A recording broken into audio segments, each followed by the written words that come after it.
The EU has carefully orchestrated each step of the Brexit negotiations in order to undermine Prime Minister Boris Johnson and lure him into the tunnel of doom, a civil servant has claimed. Mr. Johnson has said he believes a trade deal with the EU is not likely and that the UK should now get ready to leave the bloc's single market and customs union at the end of the year without a new agreement in place. Speaking from Downing Street in a televised speech at the end of last week, Mr. Johnson kept the door open for further talks but blamed Brussels for refusing to negotiate seriously in recent months. He said he would always be willing to hear from the EU side negotiators if they came back to the UK with a fundamental change of approach. Last month, the UK government set a deadline of the 15th of October for an agreement to be struck, or clearly be within sight, saying there would be no point continuing talks beyond this week without adequate progress. The UK's chief negotiator David Frost and his EU counterpart Michel Barnier are set to hold further discussions.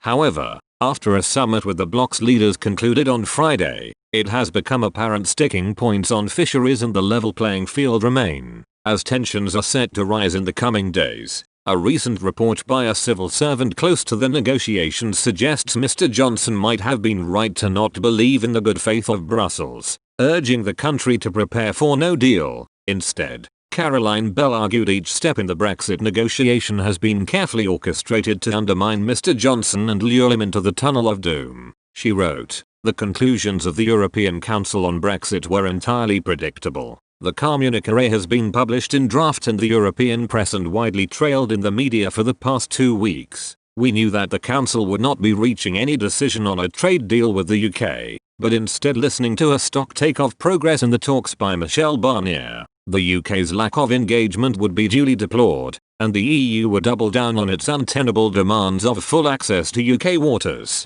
control of the UK economy through state aid legislation and judicial governance by the European Court of Justice, ECJ. Ms. Bell noted how the French have been mightily busy in the past few weeks preparing exactly this scenario. She explained, "They have repeatedly misrepresented the UK's offer on fisheries, which is, quite frankly, more than any EU state has a right to expect, in order to try to effect the trade-off with the far more important issue of obtaining a stranglehold over the UK economy enforceable in the ECJ. Governance is a polite cover for the kind of oversight the EU wants." Boris's deadline of an acceptable outline of a deal being clear by the 15th of October has been openly mocked. "We will carry on talking until the 31st of October, announced Michel Barnier. This week the French Foreign Minister Yves Le Drian pushed the deadline to the middle of November. Today the French President of the European Central Bank, ECB Christine Lagarde seemed to suggest that a deal could be reached at midnight on the 31st of December. According to Ms. Bell,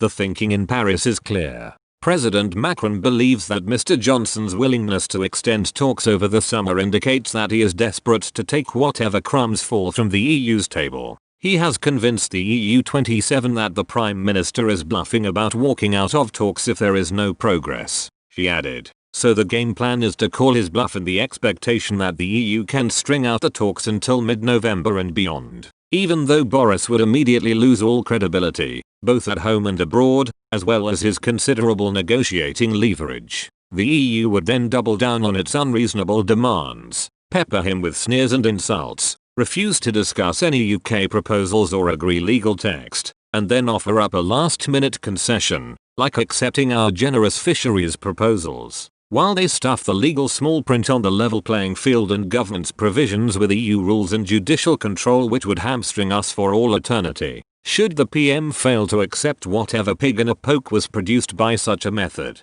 Macron would probably prefer no deal. That way he can strengthen his position in the EU in the hope that we would be forced on our knees back to the negotiating table sometime next year. Meanwhile his poll ratings would improve. There is nothing like a bit of Brit bashing to boost a French presidential campaign, and he would have seriously undermined German dominance in the EU by forcing Angela Merkel to swallow a strategy for which German businesses would pay a heavy price. So he would regard it as a political win. And for France, politics will always trump economics, the civil servant concluded for her piece in Briefings for Britain. Each step in the Brexit negotiation has been carefully orchestrated to undermine Boris Johnson and lure him into the tunnel of doom. It is a cleverly staged production, but farcical nonetheless, and it has played for far too long. It is time for the Prime Minister to bring down the curtain and end talks now. If the EU 27 really want a deal, they will have a humongous bust up amongst themselves and return in short order with some common sense and fresh proposals which respect the UK's position as an independent country. If not,